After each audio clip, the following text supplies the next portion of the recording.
The funeral was wrong. Cole Harlan knew it before the preacher finished the first sentence. Not wrong in the way funerals are wrong when grief makes the wrong sounds or the wrong people show up. Wrong in the specific, technical way that a scene is wrong when the people in it are performing rather than living. When every face has been arranged into an expression rather than arrived at one. The widow said her husband died of fever. Her voice was steady. Her hands were not. The preacher nodded at the word fever, the way a man nods when he has agreed in advance to nod. The doctor stood at the back of the crowd with his hat in front of him and his eyes on the ground, in the specific posture of a man who has decided that the ground is the safest thing to look at. Cole had arrived in Harrow, Texas 20 minutes earlier. He had not been looking for a funeral. He had followed it because it was moving through the main street, and because he was riding the same direction, and because Cole Harlan, by the particular formation of his character, did not pass things that were happening without looking at them. He dismounted at the edge of the cemetery, stood where the crowd thinned, listened to the widow say fever, and looked at the body. The coffin was open, the way coffins were in 1871 in small Texas towns, because the living needed to see the dead, and the dead had no preference in the matter. The man inside was named Porter Webb. Cole didn't know that yet. What he knew was what the body told him.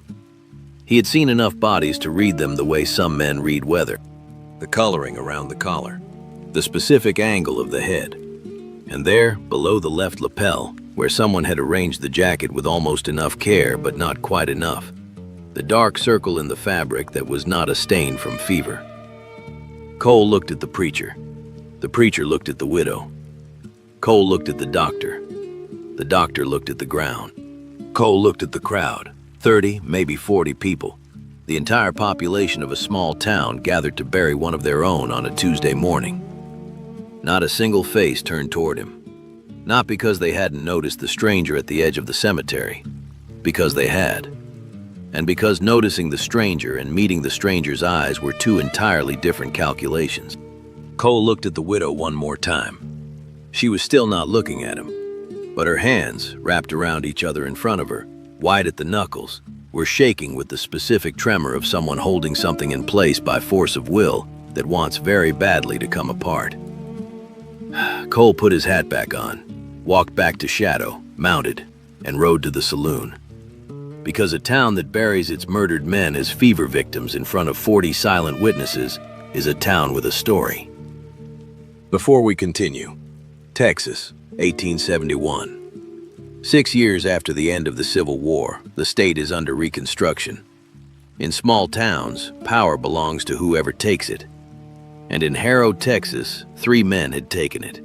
Not by accident, by design, by patience and violence and the systematic elimination of every alternative. Cole Harlan arrived on a Tuesday. He was going to leave on Wednesday. Subscribe. This is the story about a town that forgot what it was before it was afraid, and a stranger who reminded it. Here is something true about fear in small communities that the history of the American West tends to romanticize rather than examine. Fear is not dramatic. That is its primary characteristic and its primary strength. Fear is not the moment the gun is drawn, or the building burns, or the man falls in the street. Those are the punctuation marks. Fear is everything between them. The Tuesday morning when you don't say what you saw. The Sunday when you cross the street to avoid a conversation. The letter you don't write. The meeting you don't call. The vote you don't cast. Fear is the cumulative silence of ordinary days. And the Draven brothers had understood this with the specific intelligence of men who had studied the architecture of power in small places long enough to become its engineers. Cole spent the first day listening. The saloon was called the Amber Rail. The barman's name was Theo, 40 years old, with the specific quality of men who have worked in saloons long enough that their face has become a professional instrument. Cole ordered whiskey, watched the room. The Amber Rail had the energy of a place that was present without being alive. The conversations were shorter than they should be. The silences between them were longer. Men looked toward the door with the frequency of people for whom the door represented something other than the possibility of a friend arriving. On the second whiskey, a man sat down across from Cole without being invited. He was 60, maybe older. He looked at Cole's face for a moment with the assessment of someone deciding something. "You were at the cemetery this morning," he said. "Passing through," Cole said. "You looked at the body," the man said. Cole waited. "My name is August Crane," the man said. "I was Porter Webb's neighbor for 11 years. Cole looked at him. "Porter Webb didn't die of fever," Cole said. "No," August said, "he didn't." The table between them was quiet for a moment. "Who did it?" Cole said. August looked at his glass. "The sheriff's boy," he said, "over a horse." A pause that carried the weight of something that had been held in silence for days. Porter finally said no. First time in 6 years he said no to anything. He had a good horse and the boy wanted it, and Porter said no. "And the Dravens covered it," Cole said. August looked up.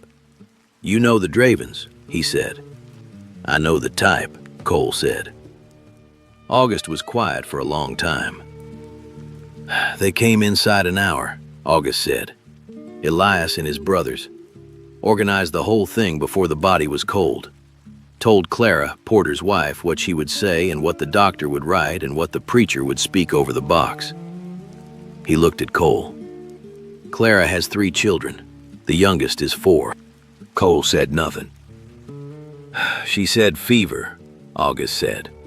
"Because that's what you say when the alternative is your children growing up without a mother, too." Cole looked at his glass. "How long?" he said. "The Dravens?" August considered. 7 years they've been the ones who matter in this town. Elias came first, built the operation. Then his brothers followed. By the time most people understood what was happening, it was already the way things were. "The sheriff takes money," August said simply. "Every month. In exchange for which he is reliably absent when his presence would be inconvenient." Cole looked at the door. "His boy," Cole said. "Nate Cord," August said. 22 years old. Has never been told no by anyone with the authority to make it stick." He paused. "Porter Webb was the first man in this town to tell him no and mean it. You saw how that ended." Cole was quiet. "Why are you telling me this?" he said. August Crane looked at him with the eyes of a 60-year-old man who has spent 7 years watching a thing happen and who has arrived at the specific point where the watching is no longer tolerable. "Because you looked at the body," August said. "And then you looked at all of us. And you were the first person I've seen in 7 years who looked at this town like it was something that could still be different than it is." Cole held that. "I'm passing through," he said. "I know," August said. He stood, put his hat on. "The amber rail closes at 10, he said. "The Dravens usually come in around 9. Elias first, then whichever brothers feel like it." He looked at Cole. "I'm not asking you to do anything. I just thought you should know the schedule." He walked out. Cole sat with his whiskey. He was going to leave on Wednesday. That was still the plan. Here's what Harrow, Texas knew about the Draven brothers. Elias Draven had come to Texas in 1864. During the war years, the territory had the specific vulnerability of places whose structures of order have been stripped away for deployment elsewhere. The men who kept the peace had gone to fight, and what remained was land and livestock and the people who worked them, and in increasing numbers, men who understood that the absence of order was an opportunity. Elias understood it. He was not a violent man in the obvious sense. He was something more dangerous, a patient man with a clear picture of what he wanted and the specific willingness to take the years required to build it correctly. He established the first legitimate business in Harrow, a grain operation, and used the legitimacy as both cover and infrastructure. You needed Elias to sell your grain at a fair price, until you didn't cooperate with Elias, at which point the price became less fair, and then less fair again. And then there was a fire, or a debt came due, or something happened to something you cared about. And the next time Elias offered a fair price, you took it, and you were grateful, and you did not think too carefully about the progression. Caleb came in 1866, the pistolero, 29 years old when he arrived, with the specific reputation of a man who had been in 7 documented gunfights and who had walked away from all 7, which in 1866 in Texas was a number that produced the particular respect that numbers produce when they are large enough to seem impossible. Caleb was not cruel. This was important to understand about him. He was professional. He killed the people he was asked to kill, and he did not kill the people he wasn't asked to kill. And he applied the same efficient dispassion to both categories. The men he faced in the street of Harrow over the following years faced a man who was not angry, not theatrical, not performing for an audience. A man who had simply made a calculation and arrived at his position before you had finished making yours. That was what made him impossible to beat. Silas came last, in 1868. He was the youngest and the simplest, and in some ways the most honest of the 3. He did not disguise the violence as business. He did not perform the violence as reputation. He simply committed it, with the thoroughness of a man who had decided that the world responded to physical force and who had tested that hypothesis enough times to consider it proven. The burned farms, the broken men, the specific message that Silas delivered with his hands, that Elias delivered with ledgers, and Caleb delivered with his gun. The message was the same. The Dravens were the answer to every question that Harrow might think to ask. And the questions had, over 7 years, stopped being asked. They came in at 9, the way August had said. Elias first. Cole had a specific theory about men like Elias Draven that he had developed over years of encountering them. The theory was this: the most dangerous men in any room are almost never the most visible ones. Caleb would have been visible. The gun, the posture, the specific physical vocabulary of a man who has made violence his profession. Silas would have been visible. The size, the energy that large, angry men carry, the way the room reconfigures around them. Elias walked in and the room reconfigured without anyone seeing him make it do that. He was 51 years old. Medium height, medium build, the kind of face that wouldn't stand out in a crowd if the crowd wasn't watching it. The crowd was always watching it. Not because of anything he did, because of what they knew he could do. He went to the bar. Theo poured without being asked.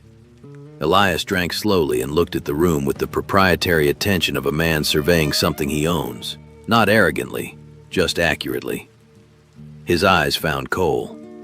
He looked at Cole the way he looked at everything, with a thoroughness that was not aggressive but that was complete. Cole looked back. The specific exchange of 2 men taking each other's measure was brief and total. Elias picked up his glass and walked to Cole's table, sat down. "You're new," Elias said. "Passing through," Cole said. "To where?"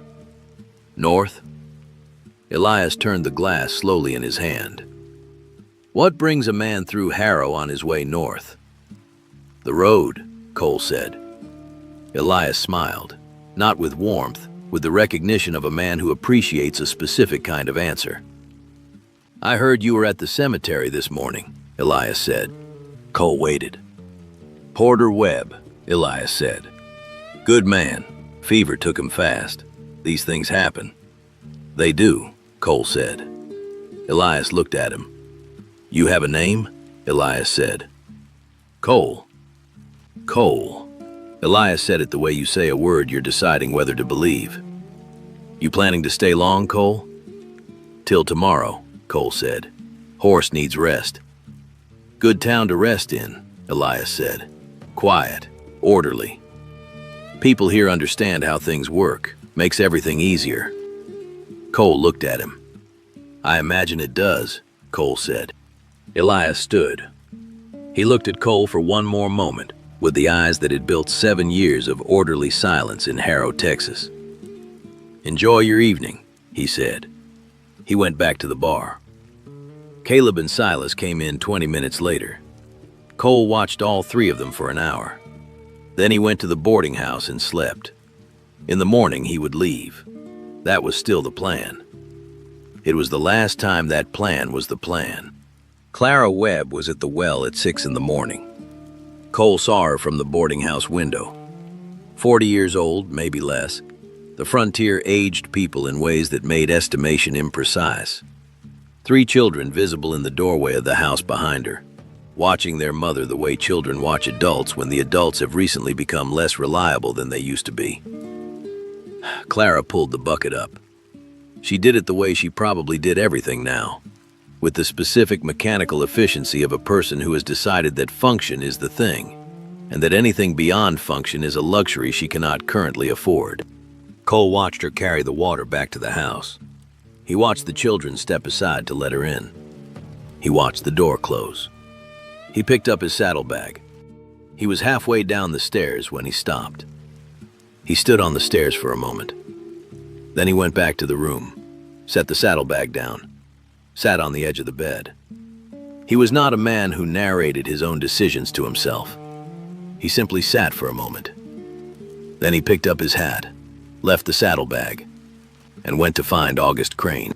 "Tell me everything," Cole said. August looked at him. "You're still here," August said. "Tell me everything," Cole said again. August told him everything. It took 2 hours. What Cole assembled from those 2 hours was not simply the story of the Dravens and their 7 years in Harrow. It was the structure, the grain operation and the debts it generated, the sheriff's arrangement and its specific terms, the pattern of who had been targeted and when and why, the sequence of events that had moved from the first extortions to the current situation where the extortions were so normalized that most people in Harrow could not clearly remember what the town had been like before them. That last part was the most important part. Not the Draven's power, the town's forgetting. Because a town that has forgotten what it was before the fear has no framework for imagining itself after it. Cole had seen that before. It was the thing that made situations like this one harder than the violence. The violence you could address with a gun. The forgetting required something else. Nate Cord found Cole that afternoon. Not coincidentally. Sent, Cole understood, by Elias, who had made his calculation the previous evening, and who had decided that the stranger who watched things too carefully needed to understand the specific terms of his welcome in Harrow. Nate was everything August had described. 22. Soft in the way that men who have never faced consequences are soft. Not physically, but structurally. In some load-bearing part of the character that only develops under weight. He had 2 men with him. He stopped in front of Cole on the main street with the performance of someone who has been given a role and who is committed to it. "You've been asking questions," Nate said. Cole looked at him. "About Porter Webb," Nate said. "About things that are settled." "Things that are settled don't usually require reminding," Cole said. Nate's jaw shifted. "My father is the law in this town," he said. "What's the law say about bullet holes listed as fever?" Cole said. One of the men behind Nate moved. Cole looked at him. The man stopped. "You need to understand something," Nate said, his voice doing the thing that young men's voices do when they are trying to perform a certainty they don't entirely feel. "This town runs a certain way.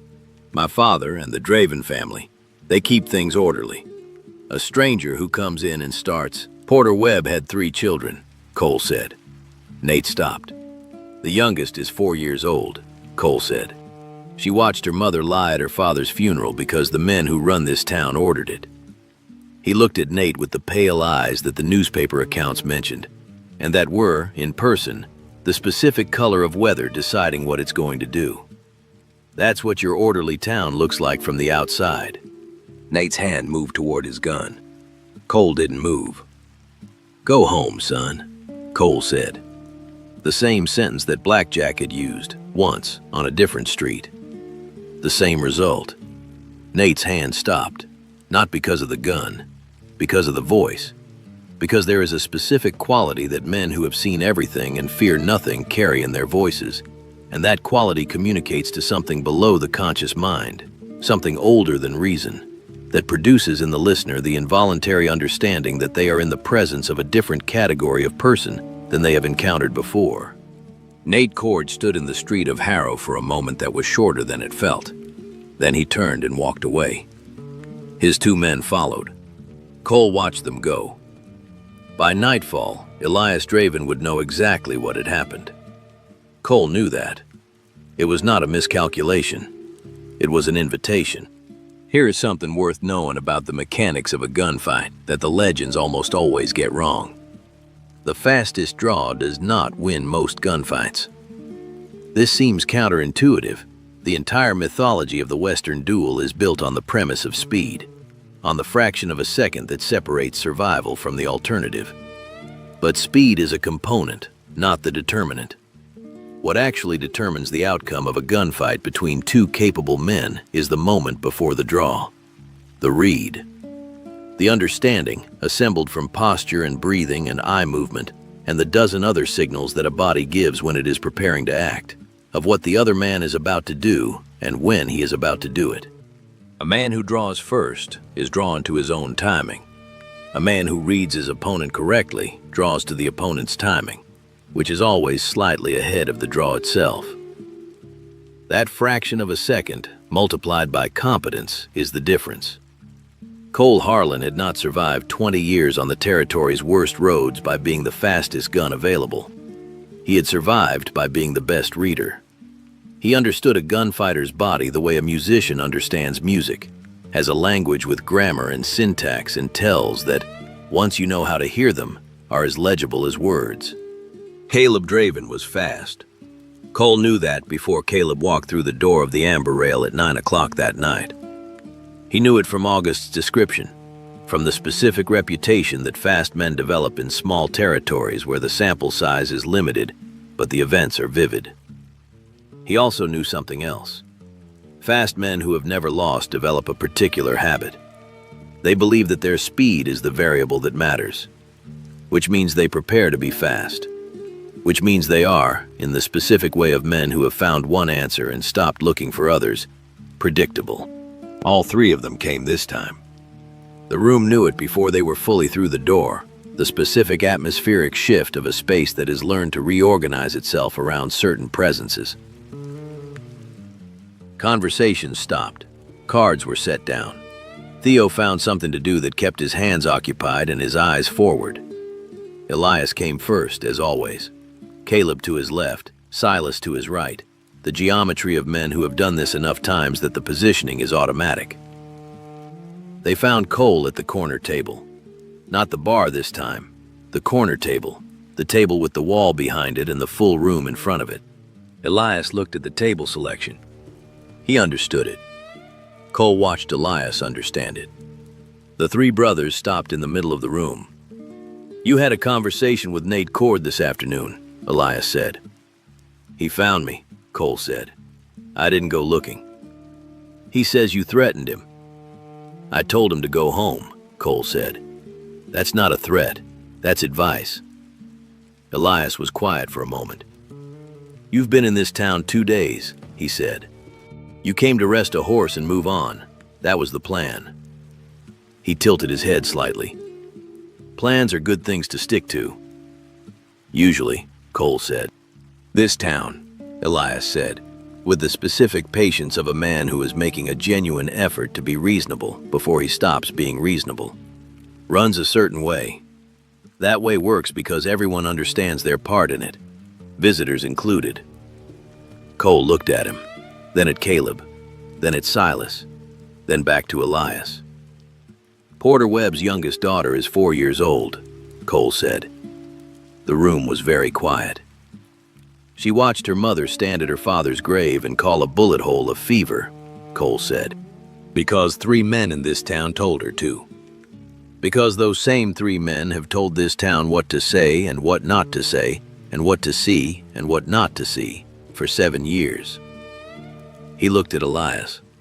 "And this town has been quiet enough that you started to believe the quiet was the same as the agreement." Elias looked at him with the eyes that had built 7 years of order in Harrow. "You're a stranger," he said. "You don't know this town. I know what I saw at the cemetery. Cole said. "I know what 40 people chose not to say. And I know that a 4-year-old girl is going to grow up in a town that buried her father in a lie because nobody had the standing to object." He stood up. "Every gun plays its own tune," Cole said. Caleb Draven's eyes sharpened. Silas took half a step forward. Elias raised one hand, the small, precise gesture of a man whose brothers have learned to read him, and Silas stopped.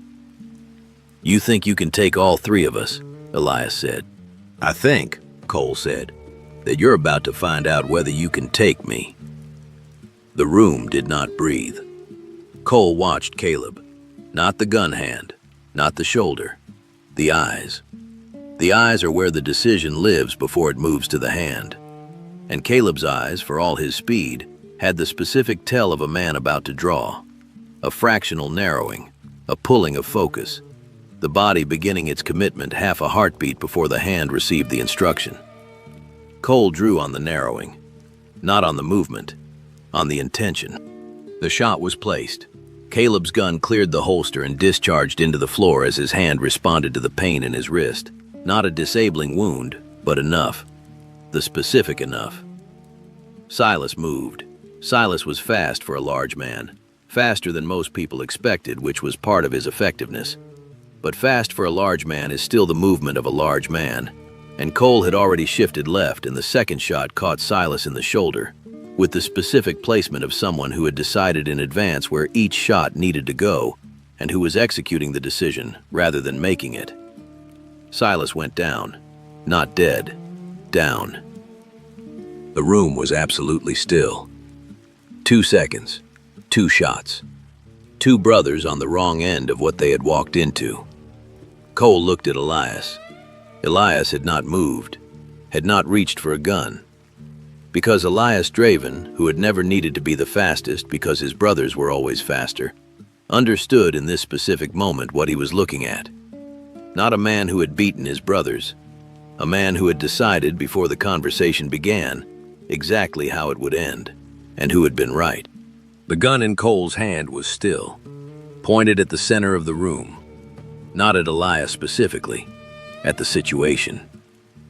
"It's done," Cole said, to Elias, to the room, to the 7 years of quiet that was, in this moment, choosing whether to remain quiet or to become something else. Elias stood in the middle of the amber rail for a long moment. His brothers were on the floor, neither dead, both finished. The room was watching. The room that had been watching for 7 years without saying anything was watching again. But the quality of the watching was different. And Elias Draven, who had built his power on reading rooms, read this one correctly. He looked at Cole. "You understand what you've done," Elias said. "Yes," Cole said. "This town belongs to itself," Cole said. "It always did. You barred it long enough that people forgot." Another silence. Elias looked at the room, at the faces, at the specific quality of 40 people who have been reminded, not by a speech, not by an argument, but by 2 seconds and 2 shots, that the thing they have been afraid of can bleed. He picked up his hat from the bar. He looked at Cole one last time. There was nothing in his face that Cole could name. Not defeat, exactly. The specific expression of a man who built something for 20 years and who has just understood that what he built was built on ground that was never as solid as it looked. He walked out. Nobody stopped him. In 1871, Reconstruction-era Texas existed in the specific tension of a state being rebuilt over the objections of significant portions of itself. The federal government had mandated new structures of law and accountability. Those structures were real in Austin and in the larger cities where federal presence could enforce them. In the small towns between the railroad lines, the structures were theoretical. What was real was whatever the people in the town made real. The Dravens had made themselves real. 7 years of consistent, methodical pressure had produced the specific result that 7 years of consistent, methodical pressure always produces. A population that had reorganized its understanding of normal around the thing being applied to it. Normal was paying the grain tax. Normal was crossing the street. Normal was saying fever when you meant bullet. The hardest thing about what Cole did in the Amber Rail on that Tuesday night was not the shooting. The shooting was the easy part. 2 seconds. The hard part was what the shooting meant, which was not that 3 dangerous men had been neutralized, though they had been. It was that 40 people in a room had watched something they had believed was impossible happen in front of them. That belief, the belief that the thing is impossible, is what fear manufactures and what it requires to survive. Once the belief breaks, the fear has to find new ground.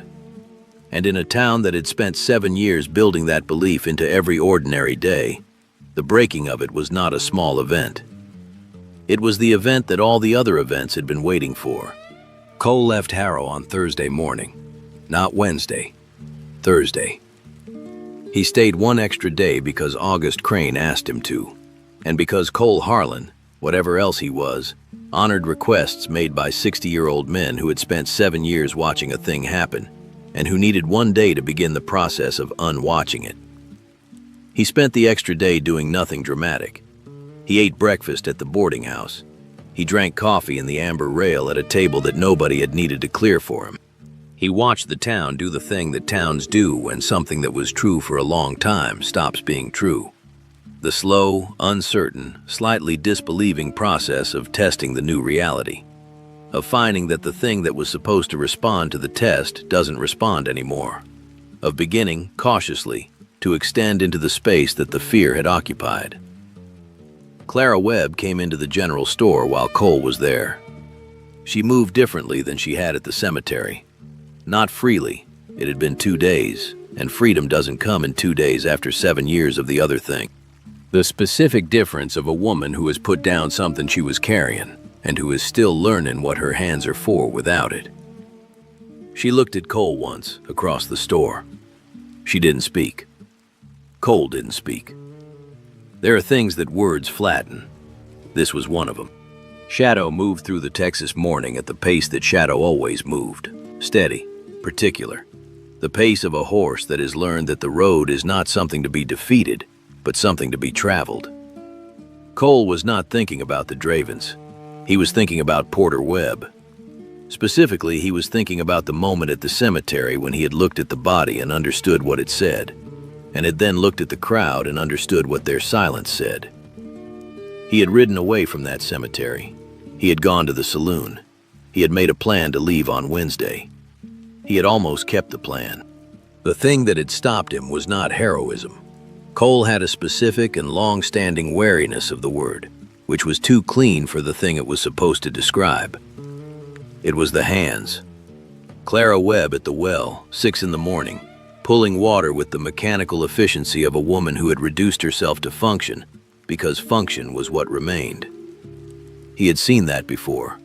Not that specific woman, not that specific well. The posture. The quality of someone who has been reduced by what has been done to them to the minimum necessary version of themselves. He had seen it enough times to know what it meant, and what it cost, and what it kept on costing if nobody did anything. He was not a man who narrated his own goodness to himself. He was a man who had, on a Wednesday morning in Harrow, Texas, looked at a woman pulling water from a well and made a decision that was less like a decision and more like a refusal. A refusal to be the kind of man who keeps the plan when the plan requires looking away from that specific thing. Shadow walked north. The Texas autumn was doing what Texas autumn does, the specific cooling that arrives not all at once, but in degrees. The gradual withdrawal of summer's certainty, the air acquiring a quality that carries something across distance without being clear about what it is carrying. Cole rode through it. The legend kept moving. And in Harrow, Texas, on a Thursday morning, a woman pulled water from a well and did it slightly differently than she had the day before. And the day after that, differently still. And so on. The way things change when they change from the inside. Which is the only way that change is ever real. A town is not the men who control it. It never was. It is the people who live in it, who get up every morning and pull water from wells and bury their dead and try to build something that will outlast them. The Dravens had borrowed Harrow for 7 years. They had borrowed it from people who forgot, for a while, that it belonged to them. Cole Harlan didn't give it back. You can't give a town back to people. You can only remind them it was theirs. The reminder took 2 seconds and 2 shots. What the town did with it took the rest of their lives. Comment below one word. Which Draven was the most dangerous? Because the answer isn't who you think. Subscribe. Tell me where you're watching from tonight. The road north is long. It's always long. See you on the next road.